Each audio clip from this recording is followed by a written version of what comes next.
জিন বেরিয়ে যাওয়ার পর গ্রামটা ধীরে ধীরে স্বাভাবিক হয়ে গেল। কুয়াটা ইট দিয়ে বন্ধ করে দেওয়া হলো, বটগাছ কেটে ফেলা হলো। ইমাম ঘোষণা দিলেন, আল্লাহর রহমতে বিপদ কেটে গেছে। কিন্তু আমার ভেতরে কিছু কাটেনি। আমি বেঁচে আছি, খাচ্ছি, ঘুমাচ্ছি, কথা বলছি। তবু আয়নায় তাকালেই মনে হয় আমার চোখের ভেতর কেউ আরেকজন তাকিয়ে আছে। 40 বছর কেটে গেছে। আমি এখন বুড়ো মানুষ, এই গ্রামের সবচেয়ে বয়স্ক। লোকজন আমাকে সম্মান করে, কারণ তারা জানে একদিন আমি জিনের মুখোমুখি হয়েছিলাম।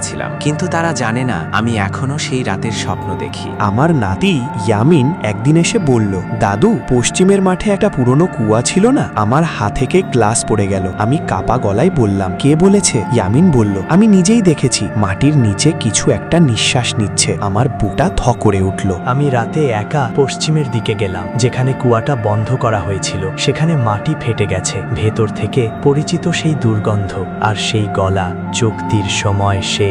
আমার চোখ দিয়ে পানি পড়তে লাগলো। আমি তো তোকে বের করে দিয়েছিলাম। হাসি না আর আসে, তুই শুধু আমাকে ঘুম পাড়িয়েছিলি। জিনটা বলল, মানুষ ভাবে দোয়া পড়লেই সব শেষ, কিন্তু চুক্তি ভাঙলে ঋণ রয়ে যায়। আমি ফিস করে বললাম, এবার কাকে চাস? একটু চুপ। তারপর যে আমার নাম ডেকেছে, আমার মাথা ঘুরে গেল।